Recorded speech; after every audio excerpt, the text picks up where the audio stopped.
keadaan di hidup kami Tuhan. Sebab itu yang terbaik bagi kami. Satu hal yang kami percaya, Tuhan tidak pernah salah dalam rancangan-Mu atas hidup kami. Apapun keadaan kami mau belajar percaya bahwa Engkau Tuhan tidak pernah gagal dalam rencana-Mu bagi hidup kami. Bagian kami adalah mempercayai Tuhan. Bagian kami adalah menaruh iman harapan kami kepada Tuhan, bahwa Engkau dahsyat di hidup kami Tuhan. Terima kasih Bapa, terima kasih Tuhan buat hari ini. Kami semua yang ada di sini membuka hati bagi kebenaran firman Tuhan. Karena kami perlu kekuatan yang lebih dari Tuhan hari-hari ini. Tidak ada lain sumber kekuatan kami selain dari firman-Mu ya Bapa. Urapi hamba-Mu yang tidak ada apa-apanya, urapi setiap kami Tuhan. Dalam nama Yesus kami buka hati bagi firman Tuhan. Sama-sama katakan amin, amin. Tepuk tangan buat Tuhan Yesus saudara, haleluya. Silahkan duduk ya. Shalom. Bagaimana kabarnya hari ini? Luar biasa. Walaupun lagi ada masalah tetap luar biasa. Karena kita punya Tuhan yang luar biasa. Siapa yang lagi ada masalah hari ini? Kalau tidak ada masalah pulang saja ya. Berarti kita semua masih hidup, itu tandanya masih ada masalah. Iya saudara, hari ini tema firman Tuhan saya beri adalah berdosa karena menderita. Di dalam hidup kita ini kita akan mengalami banyak persoalan. Kenapa saya ambil tema ini? Ketika kita membahas, sekarang di mesbah doa saya tuh lagi membahas kitab Ayub. Ya, Ayub itu menderita bukan karena berdosa. Tapi Ayub menjadi berdosa karena menderita. Ya, saudara bisa membaca di kitab Ayub dan nanti saya akan kasih contohnya. Ya, Ayub menderita itu bukan karena dosa, memang Tuhan izinkan. Tapi karena menderita, Ayub menjadi berdosa. Begini saudara, kita semua pasti akan menghadapi penderitaan dalam hidup ini. Dan semua kita itu punya pilihan untuk berespon bagaimana menghadapi setiap persoalan dalam hidup kita. Dan hari ini kita akan melihat dan kita akan belajar. Ya, coba kita buka bersama. Kenapa Ayub menjadi berdosa? Karena penderitaan yang begitu berat ya. Kita baca Ayub pasal 30 ayat 15 sampai ayat 31. Saudara, tidak ada orang di dunia ini yang menderita seperti Ayub penderitaannya. Apa yang sedang saudara hadapi hari ini? Mungkin saudara sedang, saya nggak punya duit bu, usaha saya sedang gagal. Ya, tetapi dalam waktu bersamaan, ketika Tuhan mencabut pintu perlindungannya atas Ayub, saat itu juga Ayub bangkrut, hartanya diambil semua. Saat itu juga orang yang kasih tahu bahwa semua usahanya hilang, belum sempat selesai bicara, sudah datang satu orang lagi ngomong semua anak Ayub mati. Dalam waktu yang bersamaan semua habis dan Ayub merasakan penderitaan yang begitu hebat, bahkan dia mengalami sakit. Kita buka bersama yuk Ayub 30. Mulai ayat yang ke-15, baca bersama 1, 2, 3. Kedahsyatan ditimpakan kepadaku, kemuliaanku diterbangkan seperti oleh angin. Dan bahagiaku melayang hilang seperti awan. Oleh sebab itu jiwaku hancur ya, dan dalam diriku hari-hari kesengsaraan mencekam aku. Pada waktu malam tulang-tulangku seperti digerogoti. Dan rasa nyeri yang menusuk tak kunjung berhenti. Saudara pernah merasakan malam gak bisa tidur karena sakit? Mungkin rematik atau asam urat. Gak usah angkat tangan yang asam urat. Bertobat saja ya. Jangan makan sembarangan, amin. Ya. Jadi saudara, kita ini kalau baru sakit asam urat aja tuh udah gak bisa tidur, sakit kan? Atau ada yang pernah merasakan sakit gigi dan gak bisa tidur? Itu gak ada apa-apanya. Dengan apa yang dialami Ayub, dia berkata pada waktu malam tulang-tulangku itu seperti digerogoti. Ya, dan rasa nyeri yang menusuk tak kunjung berhenti. Saudara tolong membayangkan ya. Kalau kita itu membaca Alkitab itu, tolong rasakan seperti saudara yang mengalami itu. Biar kita bisa menjiwai ya. Oleh apa dikatakan? Oleh kekerasan yang tak terlawan, koyaklah pakaianku dan menggelambir sekelilingku seperti kemeja. Ia telah menghempaskan aku ke dalam lumpur dan aku sudah menyerupai debu dan abu. Aku berseru minta tolong kepadamu tetapi engkau tidak menjawab. Engkau berdiri menanti tetapi engkau tidak menghiraukan aku. Ayub bilang, aku berdiri menanti tapi engkau tidak menghiraukan aku. Sesuatu yang sangat memilukan adalah ketika kita ini menghadapi persoalan masalah dan kita rasa berdoa tapi Tuhan tidak jawab. Amin. Saudara pernah merasakan gak? Saudara berdoa rasanya kok Tuhan tidak jawab ya doa saya. Saya kok gak merasa Tuhan itu menolong, saya gak merasa Tuhan ngomong apa-apa, saya gak merasa Tuhan itu melakukan sesuatu kepada saya. Ada yang pernah merasakan begitu? Banyak ya, karena banyak orang sampai hari ini masih WA ke saya, Bu, saya sudah berdoa, saya sudah puasa, saya sudah begini, tapi kok Tuhan tidak menjawab. Dan Ayub berkata, aku berseru minta tolong kepadamu, tapi engkau tidak menjawab. Aku berdiri menanti, tapi engkau tidak menghiraukan aku. Adalah satu perasaan yang paling membunuh iman ketika kita merasa bahwa Tuhan tidak menghiraukan kita, saudara. Apalagi ketika kita sudah merasa, saya ke gereja, saya tidak melakukan kesalahan, saya tidak pantas untuk dihukum, itu yang Ayub rasakan. Ini dosa Ayub yang luar biasa. Baca bersama ayat yang berikutnya. Ayub bilang apa di sana? Engkau menjadi kejam terhadap aku dan engkau memusuhi aku. Dengan kekuatan tanganmu engkau mengangkat aku ke atas angin. Lalu engkau melayangkan apa di sana dikatakan? Ya, dan engkau melayangkan aku dan menghancurkan aku di dalam angin ribut. Saudara, dosa yang luar biasa adalah ketika kita menuduh Tuhan itu jahat. Karena tidak ada kejahatan di dalam Tuhan. Tidak ada rencana Tuhan yang jahat bagi kita. Jangan sampai karena penderitaan kita ini menjadi berdosa di hadapan Tuhan. Ya, Ayub menjadi berdosa sebab apa? Yang tadinya dia berkata Tuhan itu ajaib, Tuhan itu baik, Tuhan itu dahsyat. Di penderitaan pertama, Ayub masih memuji Tuhan. Tapi ketika dia sudah masuk pada penderitaan yang luar biasa, yaitu berhadapan dengan kesakitan di dalam daging. Banyak orang lulus ketika menghadapi pencobaan keuangan. Uangnya diambil, semua diambil, masih bisa lulus karena itu berada di luar diri. Tapi ketika sesuatu yang dalam diri kita itu yang diuji, yaitu kesehatan. Waktu tulang-tulang Ayub digerogoti, rasa sakit yang begitu luar biasa. Itu sering kali yang membuat kita pada akhirnya menuduh Tuhan itu jahat. Tuhan itu kejam.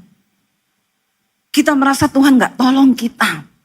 Kita merasa apa yang Tuhan perbuat dengan aku? Kok engkau jahat? Ayub berkata di sini saudara, engkau menjadi kejam terhadap aku. Kita nuduh manusia kejam aja kan gak boleh ya. Gak boleh loh, kita nuduh lu kejam banget loh. Itu kan sudah kebangetan kalau sampai kita ngomong sama orang, lu kejam lu. Itu jahatnya jahat, itu kejam. Nah Ayub berkata, engkau menjadi kejam terhadap aku, engkau memusuhi aku dengan kekuatan tanganmu. Dan dia bilang apa? Engkau mengangkat aku ke atas angin, melayangkan aku dan menghancurkan aku dalam angin ribut. Hati-hati saudara. Waktu kita berhadapan dengan yang namanya penyakit atau sesuatu yang bersangkutan dengan diri kita. Hati-hati jaga mulut kita. Jaga hati kita supaya kita tidak menuduh Tuhan itu jahat. Lalu Ayub berkata di sana, ya aku tahu engkau membawa aku kepada maut. Memang manusia sama Tuhan tuh beda tipis. Tuhan maha tahu, manusia tahu. Ya, Ayub sudah terburu-buru menuduh Tuhan akan membawa dia kepada maut. Karena sudah dia beranggapan udah mati di depan mata saya, ini mati. Sudah gak ada apa-apa, sekarang sakit, dia berguling di abu, tubuhnya penuh luka semua, kesakitan setiap malam, tulang-tulangnya sakit. Ayub sudah terlebih dahulu menuduh Tuhan jahat dan dia membawa aku ke dalam maut, ke tempat segala yang hidup dihimpunkan. Jangan pernah menuduh Tuhan atau apa ya saudara, berasumsi terhadap Tuhan. Dalam pengiringan kita kepada Tuhan, ya apapun pencobaan, saya pernah dulu juga menuduh Tuhan seperti itu, tapi saya cepat-cepat minta ampun. Dan saya percaya Tuhan itu tahu kekuatan kita sehingga dia tahu ya kalau kita ini sudah terlanjur ngomong kurang ajar, yang penting kau bertobat. Karena banyak orang ketika menderita itu dua saudara. Dia semakin dekat sama Tuhan atau dia semakin jauh sama Tuhan. Makanya kita tuh kadang melihat itu kok sekarang gak ke gereja ya. Itu kok sekarang gak ada pelayanan lagi. Itu kok sekarang orangnya, bahkan saya dulu kenal ada seorang pendeta. Dia meninggal saudara ya. Saya dapat kabar waktu itu setelah meninggal dunia. Innalillahi wa inna ilaihi rojiun. Pendeta loh. Pada akhirnya dia menyangkal Tuhan Yesus. Kenapa?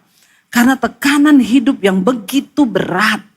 Yang dia merasa Tuhan itu meninggalkan dia, Tuhan tuh jauh dari dia dan Tuhan tuh tidak sama sekali memperhatikan dia. Bahkan dia berasumsi bahwa Tuhan memang sengaja membawa dia dalam keadaan seperti itu.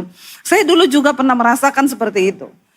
Waktu ketika itu kami sudah melayani Tuhan ya, bertubi-tubi saya pernah bersaksi. Saya dirampok, rumah kami dirampok saudara. Itu barang hilang, semua handphone hilang, laptop hilang semua. Aduh rasanya berat bagi saya bilang begini, Tuhan ini rumahnya tetangga saya yang tidak bertobat banyak loh, banyak. Loh bener gak? Kita punya pikiran kan begitu toh. Lah kok rumah kami loh yang dimasukin loh. Saya ini hamba Tuhan loh. Ya. Dan saya mau bersaksi apa gitu loh. Kan orang Kristen tuh suka begini, apalagi kalau saya bersaksi ya di Jakarta ini, bukan di Surabaya, GSJS beda. Insya Allah. Ya orang tuh lebih suka kalau saya bersaksi ini, saudara saya bangun pagi jam 6, saya buka pagar, ada maling tergantung di pagar saya. Ternyata maling itu mau masuk rumah dan Tuhan cegah, bajunya kesangkut. Jadi dia tergantung semalam-malaman gak bisa turun. Itu jemaat kan tepuk tangan toh. Pasti dahsyat Tuhan, hebat. Tapi kalau saya bersaksi, saudara tadi malam rumah saya kemasukan maling, barang-barang hilang itu hampir 100 jutaan lebih yang hilang. Lalu orang akan berkata, katanya pendeta. Nggak doa ya. Nggak dilindungi Tuhan ya. Masa rumahnya kemalingan, masa barang-barangnya dicuri orang. Ini pasti pendeta terkutuk. Nggak usah tepuk tangan. Awas kalau ada tepuk tangan langsung pulang saya keluar dari sini. Ya, iya nggak saudara? Ya, orang di Indonesia ini, Kristen di Indonesia ini lebih suka kesaksian-kesaksian yang heboh, yang diluputkan. Ya kayaknya kalau kita menderita, kita tertekan tuh ada kutuk, ada dosa ini. Seminggu kemudian saya belum terjawab kenapa Tuhan izinkan maling masuk ke rumah saya. Dan kecenderungan kita manusia ketika kita menghadapi persoalan, kita nih keponya minta ampun. Kita pengen Tuhan tuh jawab, kenapa Tuhan? Kenapa kau izinkan maling itu masuk? Jawab aku Tuhan. Iya Pak ya? Termasuk jemaat GSJS nih. Kepo semua sama Tuhan toh. Saudara sering kali kita gak perlu bertanya loh kenapa? Karena Tuhan itu tidak terpahami oleh akal logikamu. Nanti ketika kita kepengen tahu kita gak dapat jawabannya lalu kita mulai berasumsi tuh. Ya Tuhan tuh kayaknya begini. Nah saya belum terjawab. Saya cecer Tuhan terus tuh. Kenapa Tuhan? Kenapa? Kasih saya jawabannya. Pada ujungnya kita ini sama Tuhan mau berdebat mau ngomong apa? Nggak ada alasan loh. Tidak ada alasan kau itu melakukan hal itu kepada saya. Karena kita berpikir kalau ikut Tuhan tuh enak. Ikut Tuhan tuh pokoknya semua dilindungi. Kita mau kepleset gak jadi ya gak? Ya. Kita mau apa pokoknya itu semua ya sudah luar biasa.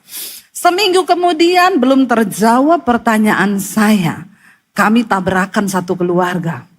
Ya masih mau bayar tol, mau pelayanan loh. Tiba-tiba bus laju prima dari belakang. Lajunya benar-benar prima. Ya, mobil kami dihajar, mobil terbalik ke sebelah jalur sebelah. Ya rusak sampai 80% mobil kami. Itu kalau dilihat tidak selamat orang yang ada di dalam. Tapi kami satu keluarga selamat, tidak ada darah setetes pun, tidak ada. Tapi mobil hancur dan tabrakan. Kan harusnya tidak, amin. Kan harusnya mobil tidak hancur, harusnya tidak terjadi seperti itu. Harusnya ya ada mobil laju prima, remblong, dia mau nabrak kami, Tuhan belokin, dia nabraknya pos pembayaran tol gitu ya. Jangan kami dong, itu kan ceritanya sesuai alur di otak saya, itu kan harusnya begitu. Supaya kalau saya bersaksi, wih itu kalau dilihat tayangan CCTV harusnya mobil kami yang kena. Tapi Tuhan luputkan, dia tabrak pos pembayaran tol. Lalu jemaat tepuk tangan toh. Nah masalahnya, kok ya mobil itu remnya belum menghajar mobil kami. Rusak 80% hancurnya. Asuransi nggak mau ganti. Saya dapat WA. Bu Debi, saya dengar ibu kecelakaan satu keluarga ya iya. Introspeksi diri bu. Ibu baru kemalingan minggu lalu toh. Kok sekarang tabrakan? Introspeksi diri. Haleluya kan Pak? Haleluya loh, bener. Lebih baik kau tidak usah WA saya daripada kau WA saya. Perkataanmu itu setajam silet.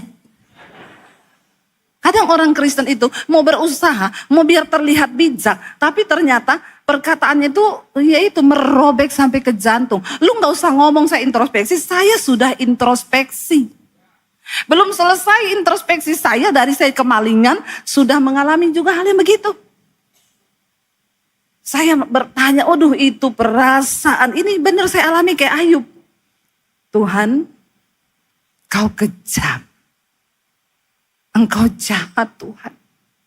Dan itu ternyata perasaan yang paling membunuh iman kita kepada Tuhan. Saya merasa ditinggalkan.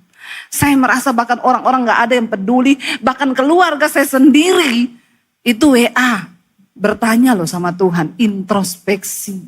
Dari jemaat, dari keluarga semua suruh saya introspeksi diri. Itu berat saudara. Setiap hari saya menangis dan bertanya, kenapa Tuhan, kenapa Tuhan, kenapa Tuhan, kenapa? Masalahnya saya enggak lagi selingkuh. Masalahnya saya enggak lagi utang orang, tuh saya enggak bayar gitu. Kalau saya itu utang orang enggak bayar, saya selingkuh, saya tabrakan gitu. Tuhan ampuni Tuhan, aku tahu Tuhan, kau marah karena aku selingkuh Tuhan. Kan ada alasannya gitu. Tapi saya merasa hari-hari itu saya lagi dekat sama Tuhan. Suami saya malam itu sebelum kami pelayanan, dia penyembahan sampai jam 3 pagi main keyboard. Ya, saya juga di mobil kami berdoa. Bahkan saudara itu mobil waktu tabrakan terbalik begitu. Suami saya ngambil barang-barang di dalam mobil, itu lagunya masih hidup. Lagunya apa saudara? Ku bersyukur selalu sebab engkau yang mengasihiku. Nyelekit enggak? Kecuali kita ambil barang sambil dengar lagu di mobil saya. Abang ini lihat-lihat bodiku yang seksi. Kayaknya pantas gitu. Nggak usah tepuk tangan. Iya kan? Ini lagu rohani, kurang apa coba? Kurang rohani apa? Di mobil kami nyanyi lagu-lagu rohani. Anak-anak nyanyi, saya nyanyi suara 3, suami suara 2. Bagi suara kita konser di mobil. Kurang apa coba? Kami berusaha untuk, saya bilang Tuhan kenapa engkau jahat sama kami sekeluarga. Udah penghakiman dari mana-mana. Setelah itu, ya mobil kami dari asuransi tidak diganti, cuma diganti 4 juta. Karena masih leasing, masih kredit mobil itu. Kami waktu itu gak punya mobil. Puji Tuhan, ya Tuhan buka jalan, kami dapat berkat, ganti mobil yang lebih bagus saudara. Jangan tepuk tangan dulu. Terus saya bersaksi waktu itu, Tuhan gantiin mobil. Ibu yang ngomong introspeksi diri itu WA sama saya lagi. Ternyata ibu tabrakan kemarin karena Tuhan mau ganti mobil ya bu. Sekarang mobil ibu lebih bagus. Saya bilang, ibu mau nggak ganti Mercy terbaru, Bu? Saya doakan ibu masuk di bawah kontainer. Otaknya itu loh picik sekali saudara. Ya, waktu dengar saya tabrakan introspeksi diri. Waktu dengar saya ganti mobil, ternyata Tuhan izinkan ibu tabrakan supaya ganti mobil ya Bu. Maka saya bilang, mau ibu ganti Mercy terbaru? Saya doakan sekarang, masuk di bawah kontainer kau. Dipikir Tuhan itu cuma seperti itu, maksudnya cara kerjanya. Saudara, dari situ saya itu merenung dan ya saya mulai membaca kitab Ayub ini. Ternyata dosa Ayub yang terbesar, Ayub itu diuji bukan karena dia berdosa, tapi dia menjadi berdosa karena dia mengalami penderitaan. Dan menuduh Tuhan itu jahat. Kita lihat saudara, bagaimana Ayub itu membela dirinya dan merasa dia itu paling benar di hadapan Tuhan. Ya, dan kita lihat Ayub 23 ayat 1 sampai 3 kita baca dulu. Kenapa dia akhirnya menjadi berdosa saudara? Ayub 23 ayat 1 sampai 3. Di sana Ayub berkata saudara ya, Ayub 23 ayat 1 sampai 3. Ayub 23, tetapi Ayub menjawab, nih ya baca bersama. Sekarang ini keluh kesahku menjadi pemberontakan. Tangannya menekan aku sehingga aku mengaduh. Semoga aku tahu mendapatkan dia dan boleh datang ke tempat ia bersemayam. Kenapa menjadi dosa? Yang tadinya hanya keluh kesah sudah berubah menjadi pemberontakan. Hati-hati saudara. Waktu kita mengalami pencobaan, seringkali karena kita ini berkeluh kesah, Tuhan kenapa Tuhan? Kenapa engkau izinkan? Aku ini begini. Saya mau tanya, waktu kita menderita Tuhan tahu enggak? Tahu. Masalahnya Tuhan gak kasih tahu Ayub akhir ceritanya itu akan seperti apa? Itu yang namanya ujian. Ujian itu kunci jawabannya ada saudara. Tapi masalahnya kita tidak dikasih tahu. Karena kalau kau sudah dapat kunci jawabannya, namanya bukan ujian. Saya dulu waktu ujian Eptanas SMA saudara, ditangkap polisi saya. Naik mobil patroli. Seumur-umur saya sudah pernah naik mobil patroli polisi. Amin loh. Jangan wagu ya, aminnya ya. Jadi kami ini lagi belajar, besok itu fisika kan. Belajar kami ini satu kelompok. Lagi belajar, tiba-tiba ada orang datang malam-malam. Mau nggak kunci jawaban? Saudara lagi belajar susah-susah, ada orang datang memberi kunci jawaban. Manusia-manusia normal. Saya mau tanya, kira-kira kau beli enggak? Ampuni mereka Tuhan, mereka ini kan sudah bertobat. Kalau saya dulu lakukan tuh karena saya belum bertobat loh. Saya belum mengenal Tuhan Yesus, itu masa SMA saya. Tapi mereka ini sudah mengenal Tuhan. Tapi manusia normal. Sekarang kan kita sudah tidak normal toh. Lalu saudara saya ditawari sama teman-teman, mau enggak kunci jawaban? Karena setiap manusia itu kalau ada ujian, kita ini selalu pengen tahu jawaban dari ujian itu toh. Nah ini dijual saudara. Saya sama teman-teman saya, ayo usahakan duit, yuk jual. Zaman itu berapa ratus ribu gitu loh. Kita kumpul duit, beli kunci jawaban. Kita belajar saudara. Besok ketika kita ujian Eptanas, tinggal lingkar. Gak perlu mikir. Karena sudah tahu kunci. Selesai ujian diumumkan. Pengumuman, ada beberapa siswa yang dicari polisi.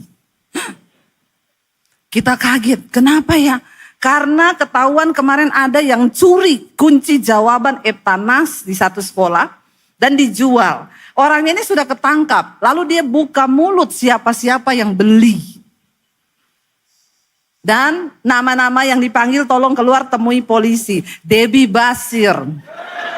Jangan tepuk tangan. Jangan Pak. Itu masa lalu. Kita dikeluarin, naik mobil patroli keliling kota saudara. Amin loh. Bertobat loh ya. Naik mobil patroli sampai di kantor polisi, turun. Kita turun. Ditanya sama polisinya, kalian tahu enggak salahmu itu apa? Saya balas tanya, Pak, kalau Bapak jadi kami, tolong Bapak jawab dengan jujur. Kalau Bapak jadi saya, Bapak belajar susah-susah, ada orang datang jual kunci jawaban, Bapak beli enggak? Dia bilang, iya juga sih. Ya. Karena memang manusia itu, ya iya dong, kita kalau ujian kan biar nggak usah pakai mikir, nggak usah berat, udah tahu. Saya mau tanya, kalau Tuhan udah kasih tahu Ayub, tenang Ayub, ini cuma ujian. Nanti kamu akan saya pulihkan 2 kali lipat. Kira-kira Ayub reaksikan seperti itu? Ayub akan gini, yes, aku bersyukur Tuhan, ajaib kau Tuhan, aku percaya. Tiap hari Ayub nyanyi, walaupun sakit tidak terasa, karena sudah tahu kunci. Hari ini persoalan yang engkau hadapi, engkau sudah tahu kunci jawabannya apa? Jalani hari demi hari bersama Tuhan, jangan protes, jangan menggerutu, tunggu. Percaya satu hal, Tuhan tidak pernah gagal dalam rencananya bagi orang-orang yang sungguh-sungguh mencintai Dia. Amin saudara. Ayo jalani hidupmu. Ayub berkata, sekarang ini keluh kesahku berubah menjadi pemberontak. Aku hampir memberontak sama Tuhan karena aku tidak ngerti lagi ini apa yang terjadi. Makanya kalau lagi mengalami ujian, jamu saudara, jaga mulut. Amin. Tidak usah berkata-kata. Tidak semua apa yang kita perlu tahu itu harus kita tahu. Dan Tuhan itu nggak pernah selalu harus jawab apa yang kau pengen tahu. Disitulah yang namanya ujian iman. Kenapa saya ditangkap di polisi? Karena itu bukan ujian lagi. Saya sudah tahu kunci jawaban. Hati-hati loh. Kalau kau terlalu kepo dan pengen tahu, bisa jadi kau tuh melanggar hukum Tuhan. Amin. Lalu saudara, kita lihat apa yang Tuhan katakan kepada Ayub. Tuhan sangat marah kepada Ayub saudara. Dan Tuhan murka kepada Ayub. Kita baca bersama di dalam Ayub pasal yang ke-40. Coba kita buka. Ketika Tuhan murka saudara, itu luar biasa ya. Dikatakan di sana Tuhan marah kepada Ayub. Dan Tuhan berkata kepada Ayub. Ayub 40 ayat 6 sampai 14. Ya, Ayub 40 kita lihat, maka dari dalam badai Tuhan menjawab Ayub. Bersiaplah engkau sebagai laki-laki, aku akan menanyai engkau. Ya, aku akan menanyai engkau dan engkau memberitahu aku.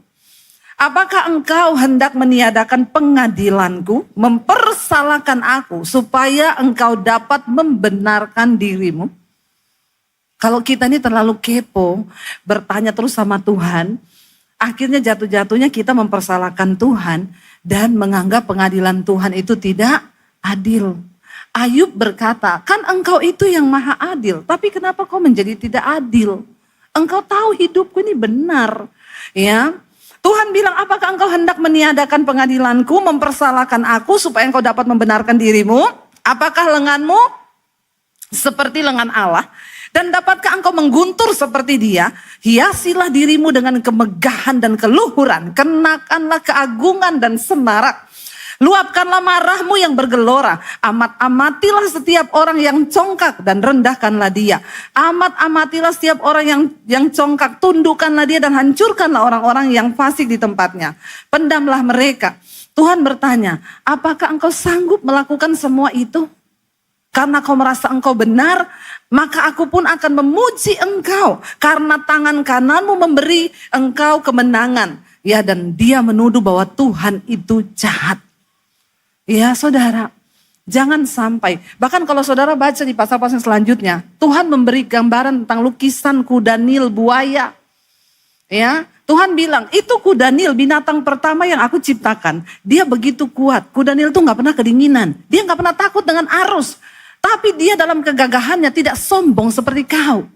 Lalu Tuhan memberi gambaran tentang buaya. Aku menciptakan buaya, kau lihat kulitnya yang keras itu. Tidak ada satupun senjata yang bisa menembusi kulitnya. Buaya yang begitu garang, yang begitu ganas, sampai apakah kau berani pegang mulutnya? Tuhan bilang, sedangkan buaya saja orang tidak berani membangkitkan murkanya karena takut.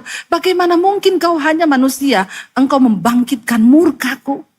Dengan menuduh bahwa aku tidak adil, dengan menuduh bahwa aku ini kejam, dengan menuduh bahwa aku ini curang. Hati-hati saudara, jangan sampai ketika kita dalam pencobaan, kita menjadi berdosa sama Tuhan. Puji Tuhan akhirnya Ayub bertobat saudara.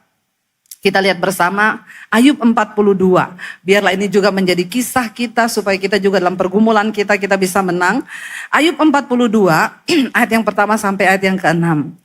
Maka jawab Ayub kepada Tuhan setelah Tuhan berdebat dengan Ayub ya. Aku tahu bahwa engkau apa? Sanggup melakukan segala sesuatu dan tidak ada rencanamu yang gagal. Firmanmu, siapakah dia yang menyelubungi keputusan tanpa pengetahuan? Itulah sebabnya tanpa pengertian aku telah bercerita tentang hal-hal yang sangat ajaib bagiku dan yang tidak ku ketahui. Kalau belum tahu, diam aja, nggak usah sok tahu. Amin saudara. Mending tetapkan dalam hatimu bahwa tidak ada rencana Tuhan itu yang gagal atas hidup kita. Dia akhirnya mengakui tanpa pengetahuan. Aku telah berbicara tentang hal-hal yang tidak ku ketahui. Firmanmu dikatakan, siapakah dia yang menyelubungi keputusan tanpa pengetahuan dan sebabnya tanpa pengertian aku telah bercerita tentang hal-hal yang firmanmu. Dengarlah, maka aku yang akan berfirman. Aku akan menanyai engkau supaya engkau memberitahu aku, saudara. Dikatakan di sana, kita lihat bersama. Dulu Ayub berkata, ayat yang kelima, baca bersama. Dulu hanya dari kata orang saja aku mendengar tentang engkau. Tetapi sekarang mataku sendiri memandang engkau. Jadi ternyata saudara, tujuan dari apa Tuhan mengizinkan Ayub mengalami penderitaan itu cuma satu. Karena dulu Ayub itu cuma mendengar tentang Tuhan dari mulut orang. Tapi ketika dia mengalami penderitaan, disitulah dia mulai belajar mengenal pribadi Tuhan. Mari pakai semua penderitaan, pencobaan, masalahmu hari ini untuk menjadi sarana engkau lebih mengenal Tuhan secara pribadi. Karena itu tujuan Tuhan. Jangan hanya duduk manis diam gereja setiap hari Minggu. Tapi alami perjumpaan pribadi dengan Tuhan. Kenali Tuhan dalam hidupmu. Mari pegang tangan Tuhan. Jangan lagi bertanya tentang A, B, C, dan D. Waktu kita sedang mengalami pencobaan. Mending duduk diam di kaki Tuhan. Dan bilang, Tuhan, beri aku kekuatan untuk menjalani setiap proses hidupku. Karena aku tahu seringkali banyak hal tidak aku pahami. Bagianku adalah mempercayai engkau dalam rencanamu yang tidak pernah gagal. Amin saudara. Apapun pencobaan yang sedang kita hadapi hari ini. Mari kita tetapkan hati kita untuk tetap percaya. Tidak usah bertanya. Tidak usah ragukan Tuhan. Tapi bilang, Tuhan kami mau belajar. Mengikuti jejakmu dalam hidup kami. Mengikuti rencanamu bagi kami. Dulu saya pernah bertanya, kenapa Tuhan? Kenapa saya percaya engkau lalu saya diusir dari rumah? Kenapa saya menerima engkau lalu hidup saya menderita? Tapi hari ini saudara, saya malah berbalik mensyukuri semua yang pernah Tuhan izinkan terjadi. Saya dan suami sekarang berkata, kalau Tuhan tidak memproses kita dulu. Kalau kita tidak menderita dulu begitu hebat, maka kita tidak akan melihat kemuliaan yang hari ini bisa kita dapatkan. Dan itu semua hanya karena Tuhan. Saya undang para imam musik maju ke depan. Mari kita mau berkata kepada Tuhan hari ini saudara. Lagu ini sangat menjadi berkat ketika saya merasa sudah kehilangan suami dan anak-anak. Waktu kisah dulu kami berangkat ke Israel. Dan pesawatnya rusak. Saya sudah ada di Jordan. Suami dan anak-anak saya harus terbang dengan pesawat yang rusak itu. Di situ saya berpikir bahwa ya kalau suami saya mati, anak-anak saya mati, saya tinggal sendirian. maka saya akan mengabdikan hidup saya. Saya pasti ke Bandungan, ke sekolah misi saya. Dan saya akan menghabiskan masa tua dan masa sampai mati saya. Tapi saya bilang, Tuhan, saya nggak akan bertanya kenapa, dan kenapa. Tapi saya hanya berusaha untuk menerima semua rencana Tuhan. Karena waktu mereka berangkat pakai pesawat rusak itu, ya di pikiran saya pesawat itu akan jatuh. Penerbangan 8 jam. Saya sudah berpikir mereka akan mati. Ya itulah kita manusia ya. Tapi ternyata enggak mati. Dan saya sudah berpikir itu mati. Jangan mendahului Tuhan dalam segala keputusan. Sebab Tuhan itu adil dalam segala jalannya. Bangkit berdiri bersama saudara. Kita katakan pujian ini di hadapan Tuhan. Kita bilang di hadapan Tuhan. Ajar kami Tuhan. Untuk memahami semua kehendak-Mu di hidup kami. Ajar kami kuasakan Engkau di hidup ini Bapa. Bagimu aku rela. Kami rela diperoleh Tuhan. Kami ada di tempat ini karena kami tahu ketenangan hanya ada di dalam Tuhan. Apapun keadaan kami, satu hal yang memberi jaminan yaitu hadirat Tuhan. Ketika kami ada dalam hadirat Tuhan, maka semuanya menjadi berbeda.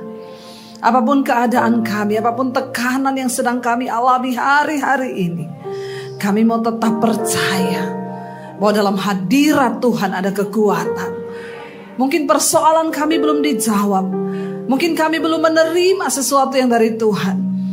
Namun ketika kami tenang, itu adalah sebuah kemenangan di dalam hidup kami.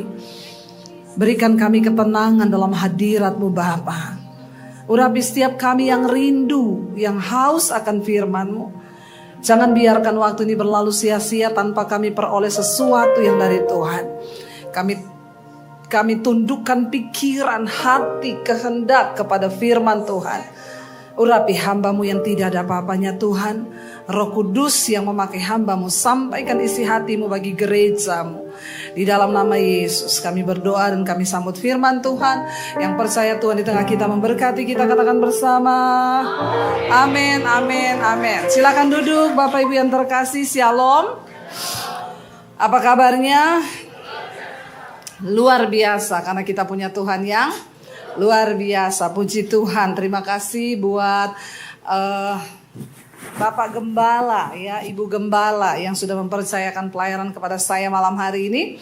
Ya, terima kasih juga bagi seluruh jemaat yang sudah hadir. Hari-hari ini tidak ada tempat lain selain dalam hadirat Tuhan. Itu adalah tempat teraman bagi setiap kita. Saudara, ya, hari malam ini saya mau menyampaikan satu ya khotbah. Ya, saya percaya ya Tuhan mau berbicara bagi kita semua ya, karena saya baru dapat khotbah ini waktu duduk tadi. Ya, biarlah Tuhan yang mengurapi. Saya akan menyampaikan sesuai apa yang Tuhan mau tentang doa Yabes. Ini adalah satu doa yang menjadi doa favorit bagi setiap orang Kristen. Apalagi kalau sudah nyanyi ya, kiranya bagaimana? Engkau memberkati aku. Apa? Seneng ya? Terus lanjut. Dan memperluas apa? Daerahku. Lalu dan kiranya tangan-Mu menyertai aku dan melindungi aku.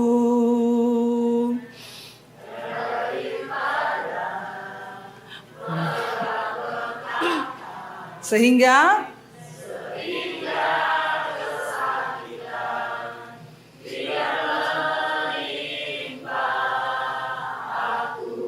lalu semua bilang amin. Siapa yang mau? Siapa yang mau? Kira-kira ini doa Alkitabiah enggak? Kalau tercatat di Alkitab berarti? Tapi saudara harus tahu konteksnya. Nah, hari ini saya akan membahas sedikit. Ya, saya juga tadi mendapat banyak ketika saya belajar di situ, saudara. 1 Tawarik pasal yang keempat kita buka bersama ya. Di sana membahas tentang keturunan Yehuda dari cabang lain. Ya, jadi ternyata bukan cuma gereja buka cabang. Ya, suku Yehuda juga ada cabang lain, Saudara ya. Yabes ini tidak terlalu banyak dibahas di Alkitab, hanya muncul di kitab 1 Tawarik pasal 4 ini saja.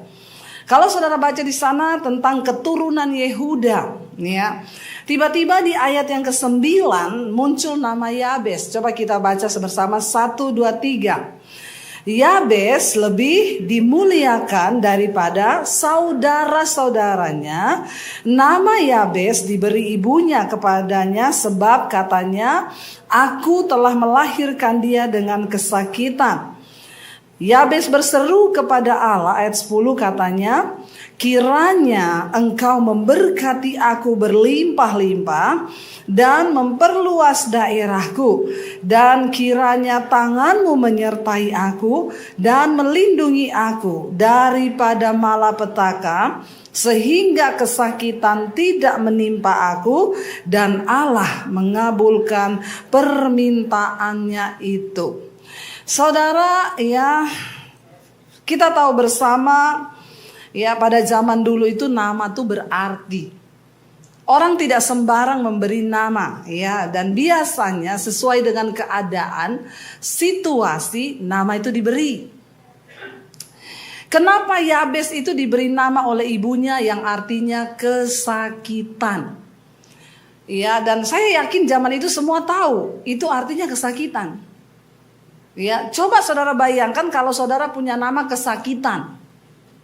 Terus dipanggil, kesakitan. Kira-kira orang akan tertawa terus nggak? Dengar saudara dipanggil kesakitan, penyakitan, sini kau. Ini Yabes pasti dibully. Karena arti namanya itu kesakitan. Dulu ada seorang telepon sama saya, Bu Debi. Saya ini bingung Bu dengan nasib hidup saya. Kenapa? Saya melamar ke semua perusahaan ditolak, Bu. Lah kenapa? Soalnya nama saya prihatin. Aduh, saya juga bingung kenapa ada orang tua memberi nama prihatin. Iya? Janganlah Bapak Ibu. Tolong kalau kasih nama sama anak itu supaya anakmu tidak banyak pergumulan. Gara-gara nama ibunya prihatin. Iya, coba anaknya nggak bisa dapat pekerjaan di mana-mana ditolak. Karena perusahaannya pasti bilang, aduh saya terima kamu bekerja di sini, pasti perusahaan saya akan jadi Ya, dulu saya ketemu orang Jawa juga, kenalan namanya siapa Bu? Clara. Ih, keren banget kayak nama orang Amerika ya, Clara. Bukan Bu, dulu mama saya namain saya Clara karena hidupnya keloro-loro. Artinya bahasa Jawa itu ya kesakitan itu. Jadi saya dinamai Clara. Masih bagus Clara, bukan loro. Jadi Bapak Ibu, seburuk apapun nasib kita, jangan kasih anak namamu, karena nama itu doa. Amin. Saya hamil anak saya yang pertama dulu juga susah, gak punya uang. Tapi saya gak bilang sama suami saya, kita kasih nama anak kita miskin ya. Ada loh orang kasih nama anaknya miskin, ada. Ya, saya berdoa karena nama itu membawa arti. Kita kasih nama anak kita yang pertama Angelica, artinya itu malaikat dari Tuhan. Angel, lo kan bagus loh. Walaupun waktu itu nasib kita lagi tidak baik. Nah, kenapa Ibu Yabes ini memberi nama anaknya Yabes? Kitab 1 Tawarik ini menceritakan silsilah atau sejarah dari Yehuda. Padahal Yehuda itu artinya terpuji.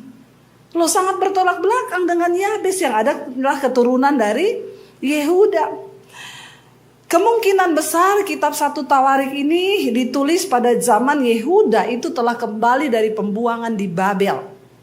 Kita tahu bersama, ya, Yerusalem Yehuda pernah ditaklukkan oleh Babel dan mereka dibawa dalam pembuangan selama 70 tahun. Lalu ketika Tuhan melepaskan mereka dari tangan Babel, itu sekitar abad ke-6 sebelum Masehi, ya, mereka akhirnya dikembalikan.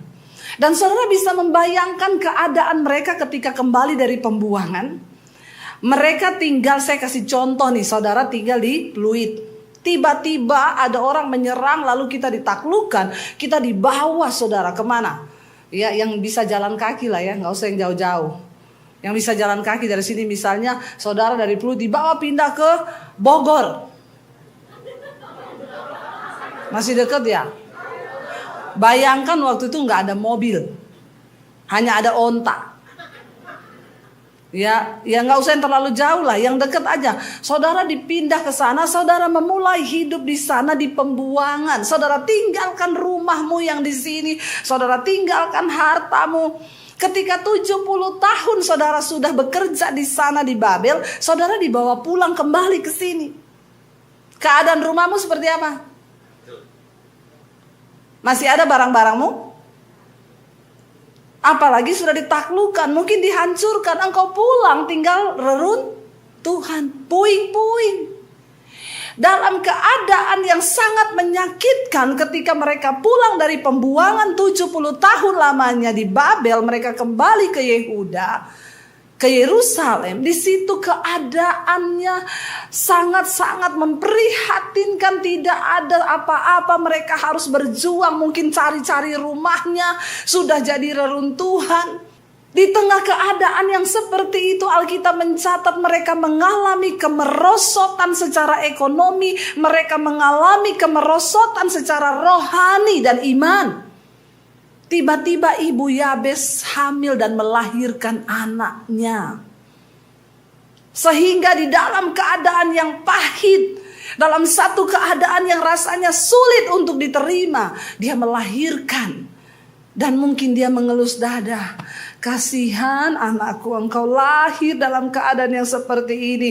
Aduh, jadi aku namakan engkau kesakitan. Maka dinamainyalah dia Yabes. Akhirnya Yabes ini bertumbuh. Saya yakin Yabes ini menjadi orang yang takut Tuhan. Itu terbukti dari doanya. Dan Alkitab berkata, Tuhan berbicara berulang kali kepada bangsa Israel. Kalau engkau mau menuruti firman-Ku, maka akan baik keadaanmu, perjalananmu akan berhasil, dan hidupmu itu akan beruntung. Memang Yabes ini dilahirkan dalam kesakitan. Bahkan arti namanya sendiri adalah kesakitan.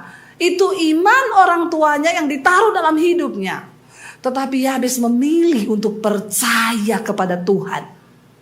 Amin. Dia memilih untuk menaruh imannya kepada Tuhan.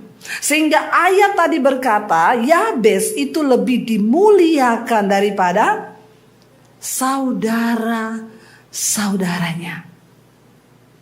Artinya apa saudara? Tidak peduli doa orang lain terhadap engkau itu apa. Bahkan kutuk sekalipun yang ditanamkan orang kepadamu.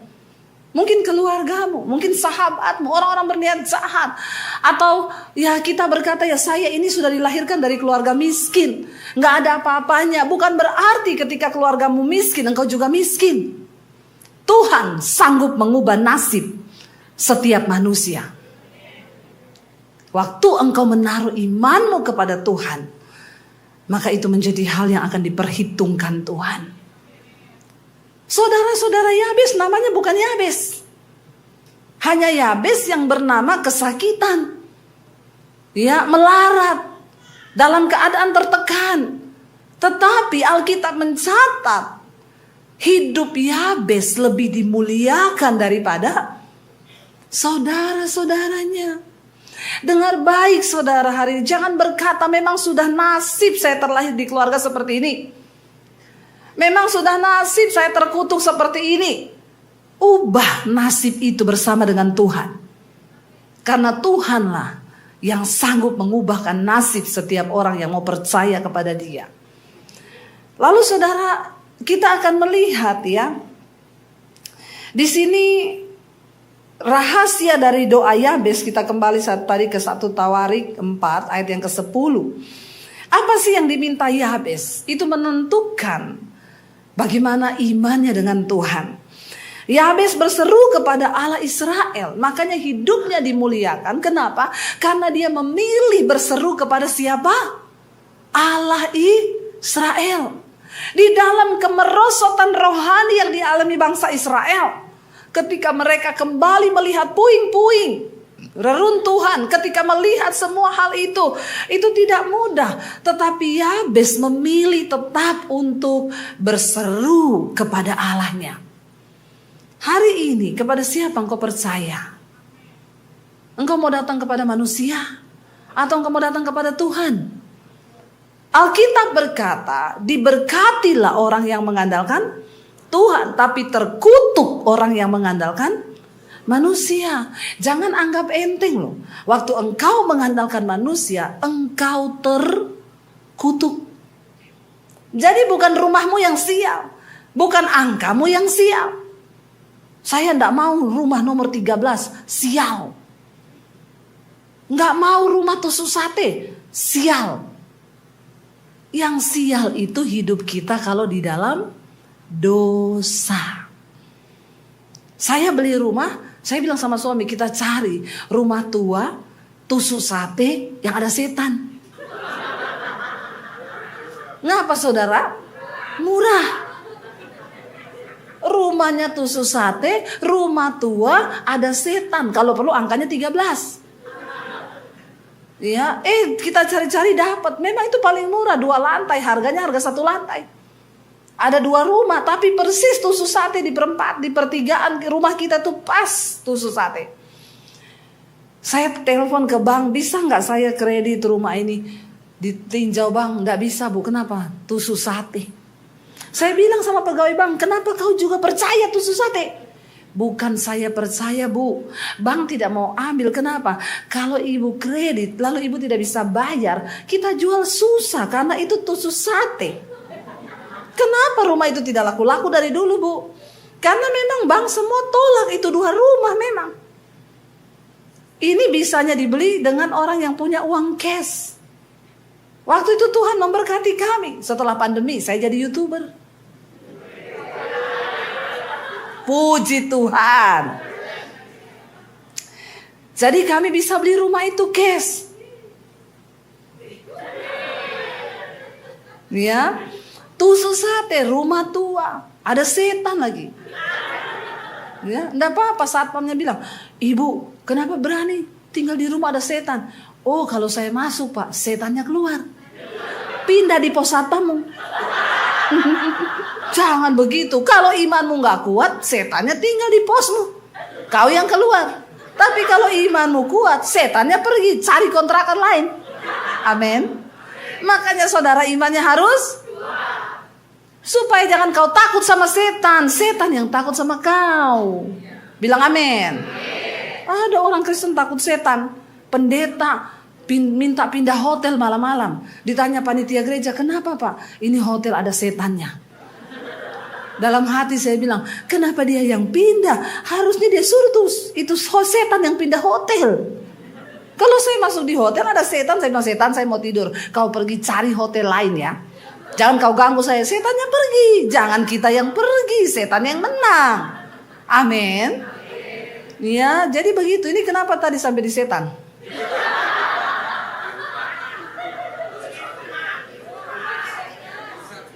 Di rumah ya. Iya, ya. Jadi saudara, bukan karena nasib saya diizinkan Tuhan saudara, dapat berkat lah apartemen yang kita beli harga di bawah rata-rata. Nomornya 13. Ya, lantai 13. Apakah saya sial? No, bukan angkanya yang sial, bukan angkanya yang diberkati. Orangnya itu yang sial dan orangnya itu yang diberkati. Jadi jangan kau percaya angka itu semua Tuhan yang kasih loh. Hari itu semua hari Tuhan yang cipta loh. Kalau kau bilang ada hari sial, itu berarti kau bilang Tuhan sial. Amin. Jangan percaya begitu ya. Engkau harus menaruh iman dan harapanmu sungguh pada Tuhan.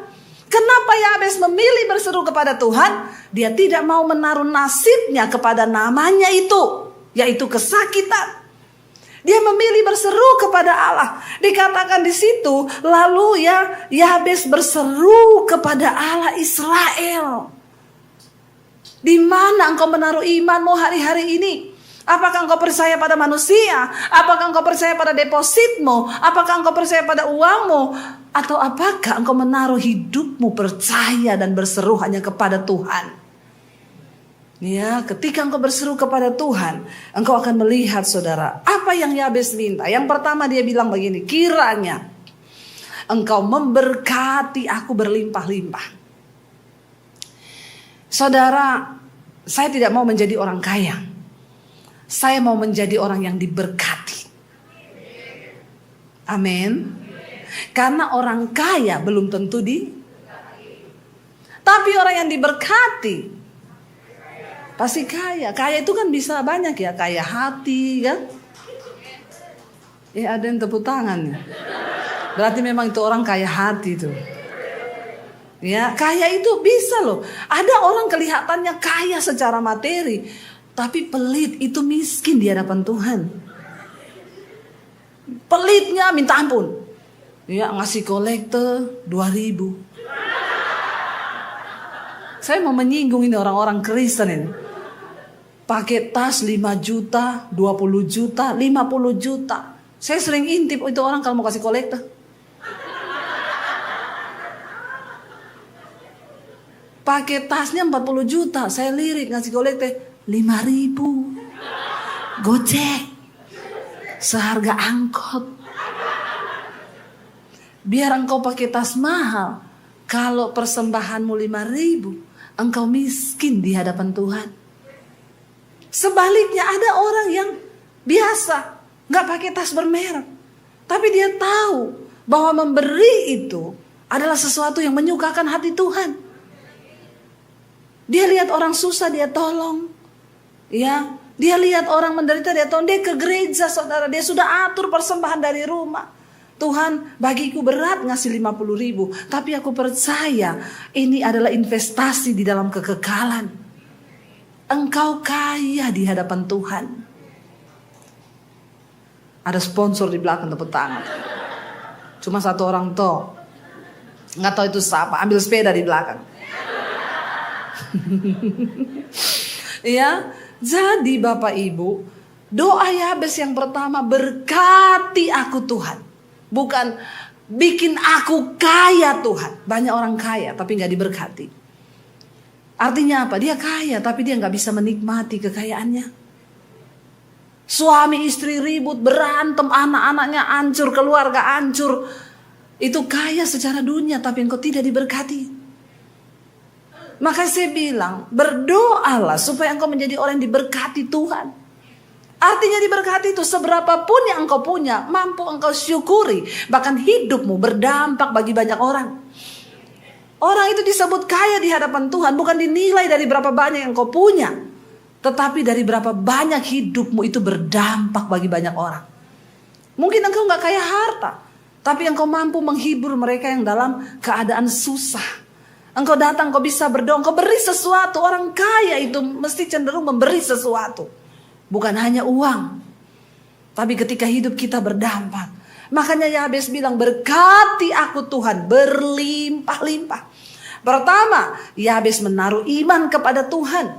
Tidak kepada nasibnya. Kedua, dia meminta menjadi orang yang diberkati Tuhan. Bawakan firman tentang wanita yang anaknya kerasukan. Dia datang sama Yesus teriak-teriak. Padahal dia orang Kanaan. Orang yang tidak percaya Tuhan. Tapi ketika Yesus datang, dia datang. Tuhan, tolong aku, anakku kerasukan. Alkitab berkata Yesus tidak menjawabnya. Yesus cuek jalan. Murid-muridnya lihat Yesus cuek, ngomong ke Yesus, Tuhan usir dia. Berisik, teriak-teriak, ribut. Saudara bisa bayangkan perempuan ini?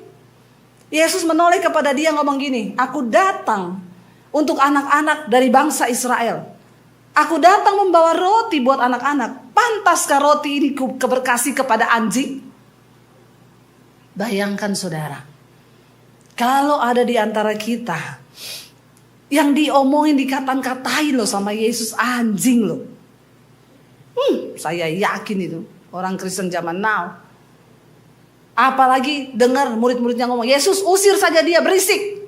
Orang Kristen zaman sekarang. Coba kalau itu terjadi. Padahal itu pengerjaya Yesus loh. Omongannya kayak begitu. Pindah gereja saja kita. Ya apa ya? Ya, tersinggung dikit marah dikit tersinggung. Ya, itu murid-murid Yesus yang bilang, usir dia Tuhan. Ditambah lagi Yesus ngomong, aku datang membawa roti buat anak, bukan buat anjing. Kalau kita dikatain anjing, bukan cuma pindah gereja, pindah agama. Ya apa ya? Karena banyak kecewa, kepahitan. Jangan saudara. Ya, kita belajar berseru kepada Tuhan, menjadi orang yang diberkati Tuhan. Ya, Alkitab berkata, Yabes itu bilang, berkati aku berlimpah-limpah. Sebab orang yang diberkati dan orang kaya itu beda. Orang yang diberkati itu tahu bahwa sumber berkat itu datang dari Tuhan. Dan karena aku diberkati, aku mau menjadi saluran berkat bagi orang lain. Orang yang diberkati itu pasti orang yang takut akan Tuhan. Dan dia tidak menghabiskan kekayaannya untuk dirinya. Tetapi dia tahu ini berkat adalah kepercayaan. Dia menjadi berkat bagi orang lain. Makanya Yabes bilang, berkati aku Tuhan berlimpah-limpah. Saya mau tanya saudara, Tuhan mau gak kita kaya? Kok tahu?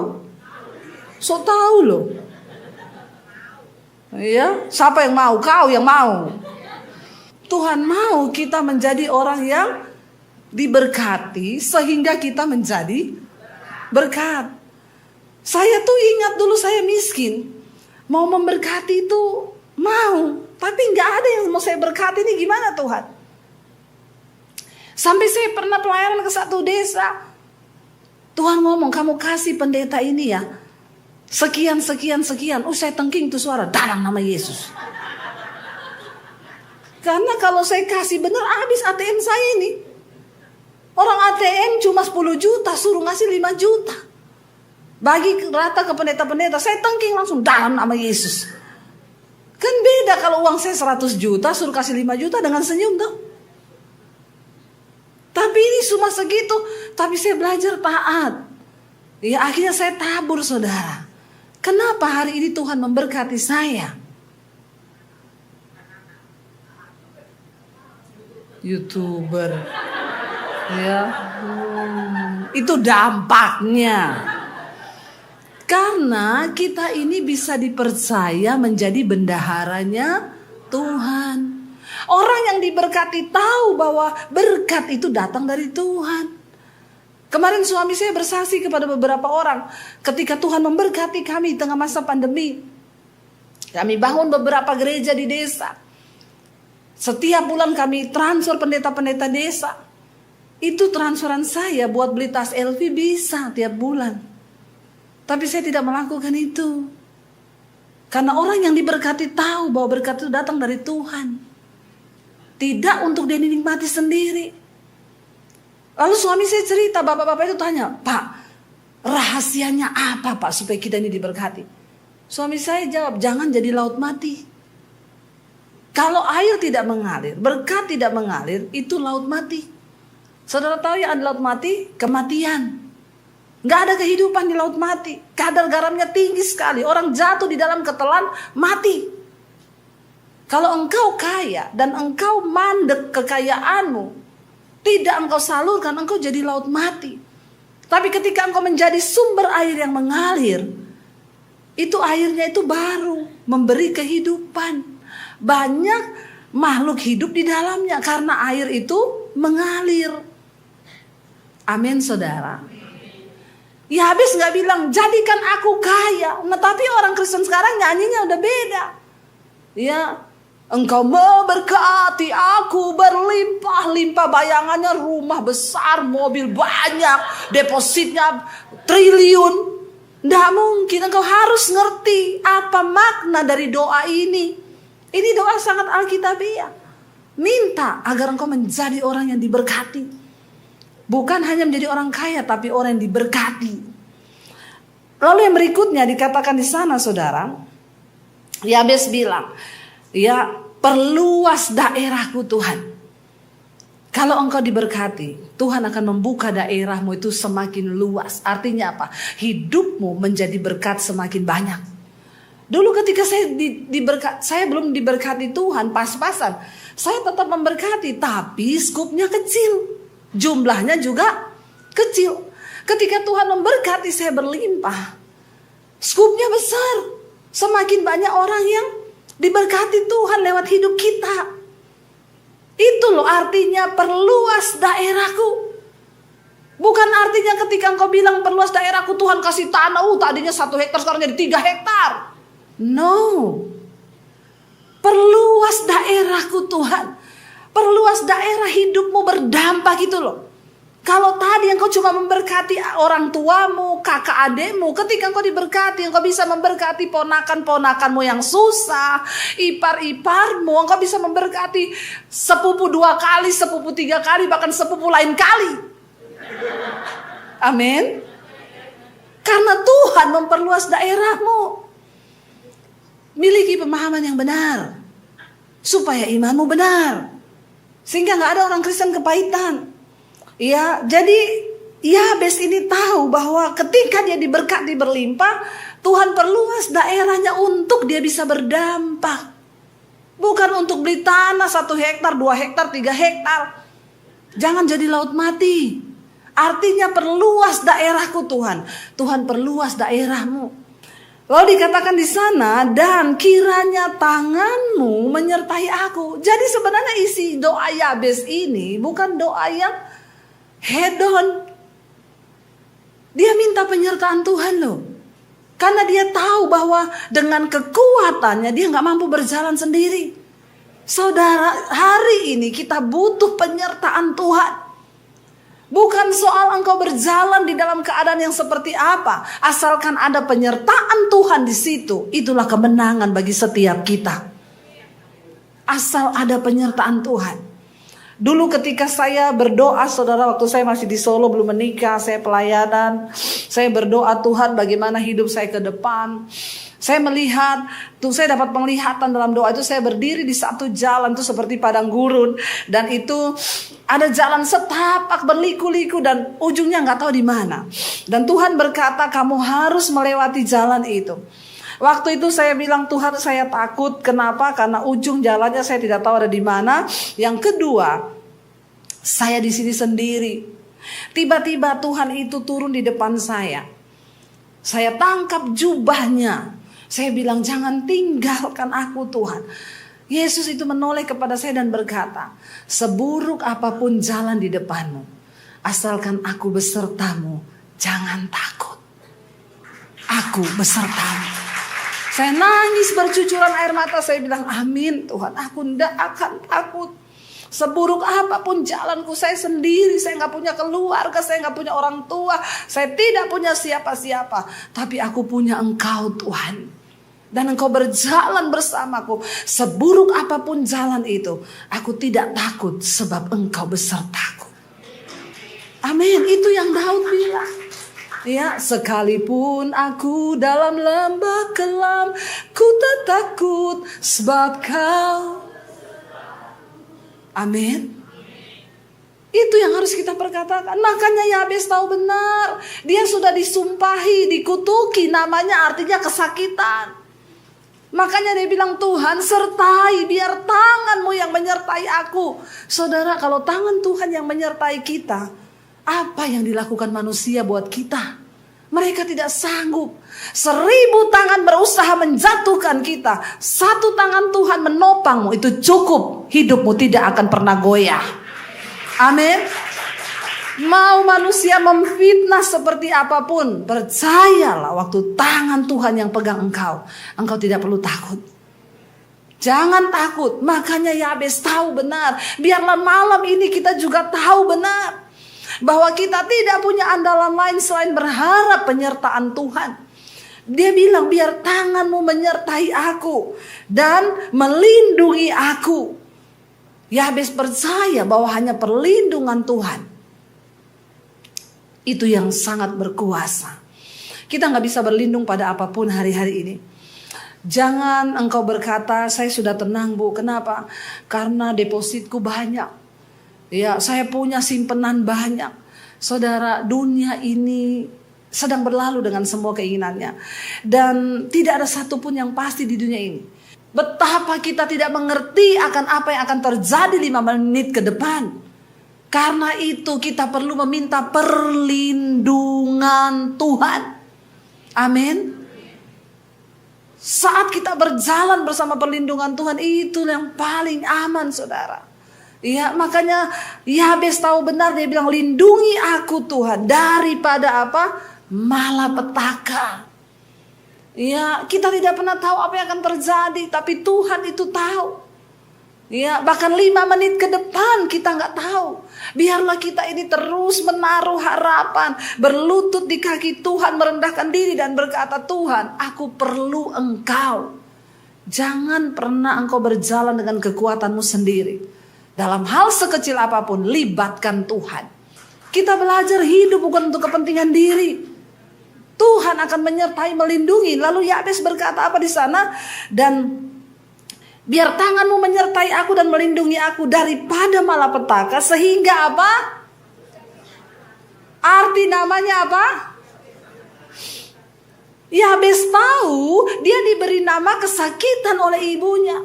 Dia harus putuskan kutuk itu lewat dia berserah, berharap, bergantung dan berharap pada pertolongan Tuhan. Dan dia bilang, dan aku berdoa supaya kesakitan tidak menimpa aku. Ini perkataan iman. Karena arti namanya itu adalah kesakitan. Saudara, saya mau tanya, di dunia ini ada kutuk nggak? Ada, karena Alkitab mencatat. Kutuk terjadi kepada orang-orang yang ada celah. Yesus berkata, kutuk tanpa alasan tidak akan kena. Kalau Yabes merenungi nasib dan berkata, kenapa mama saya itu menamakan saya kesakitan? Ini pasti nasib saya akan kesakitan terus. Maka kutuk itu terjadi. Tapi ketika engkau percaya kepada Tuhan, sekalipun namamu prihatin, engkau katakan, Tuhan, aku percaya, nasibku tidak prihatin. Aku tidak akan mengalami kesakitan. Sebab aku menaruh harapanku hanya kepada Tuhan. Maka semua itu dibatalkan.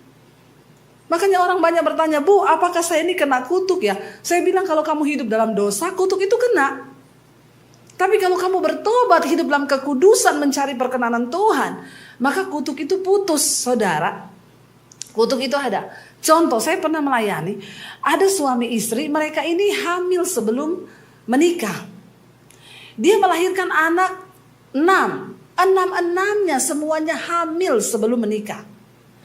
Bukan cuma itu, dia punya cucunya semua hamil sebelum nikah. Ini kutuk. Lalu bagaimana cara memutuskannya, Bu? Ketika ada orang tua di atas kita yang melakukan dosa, engkau bertobat dan engkau berkata, Tuhan, memang kutuk keturunan itu ada, tapi aku putuskan di sini dalam nama Yesus. Anak cucuku tidak akan lagi mengalami kutuk itu.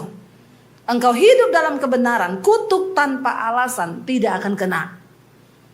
Yabes tahu arti namanya itu kutuk, kesakitan. Kalau dia tidak putuskan itu dengan berharap kepada Tuhan, dia akan mengalami itu. Makanya dia bilang, Tuhan, tanganmu menyertai aku dan melindungi aku, sehingga kesakitan tidak akan menimpa aku. Itulah arti namanya. Hari ini, saudara, kita mengerti ya, kenapa akhirnya Yabes bisa menjadi orang yang lebih diberkati daripada saudara-saudaranya. Karena itu tadi, dia berseru kepada Tuhan, dia menaruh harapannya kepada Tuhan, dia minta penyertaan Tuhan, dia minta perlindungan Tuhan. Bahkan dia berkata, kesakitan tidak akan menimpa aku. Perkatakan yang baik dari mulutmu. Karena ucapan itu adalah iman dan doa. Saya undang para imam musik maju ke depan. Saya percaya hari ini ya, ketika kita sungguh-sungguh mencari Tuhan, Tuhan yang lebih tahu apa yang terbaik bagi hidup kita. Tuhan yang lebih mampu untuk memulihkan keadaan hidup kita. Kita naikkan pujian ini, Kau lebih tahu yang terbaik bagiku Tuhan. Engkau lebih mampu memulihkan hidup kami ya Tuhan. Karena itu kami taruh harapan kami. Kami taruh iman kami. Kami taruh semua kerinduan kami kepada Tuhan. Mari bangkit berdiri bersama. Kau lebih tahu yang terbaik bagi hidup kami, Tuhan. Mari buka tanganmu di hadapan Tuhan, katakan. Kau lebih tahu yang terbaik bagiku. Kau lebih sanggup pulihkan hidupku. Ku berserah, ku percaya hanya Yesus penolong yang setia.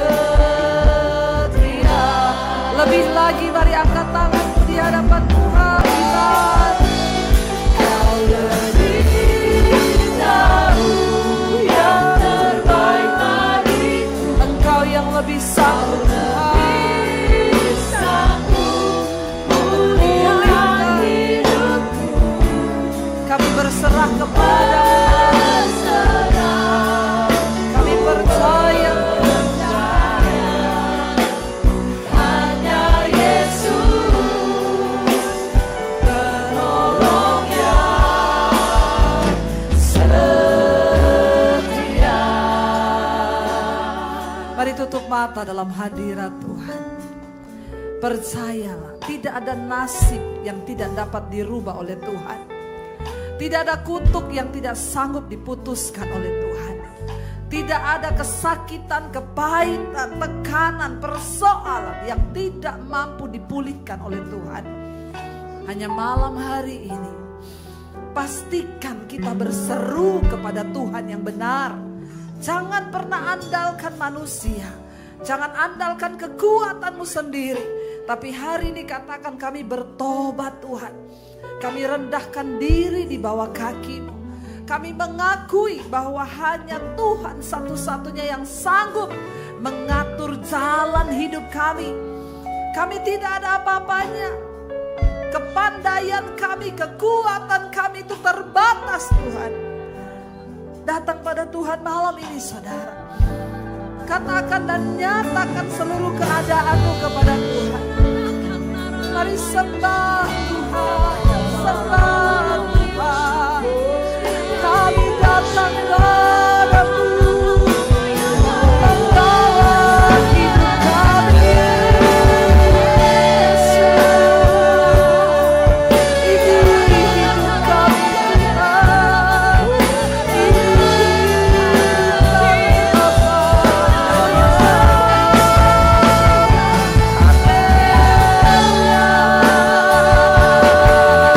angkat imanmu, angkat imanmu, berseru kepada Tuhan. Berkatakan di hadapan Tuhan. Kami percaya, Tuhan.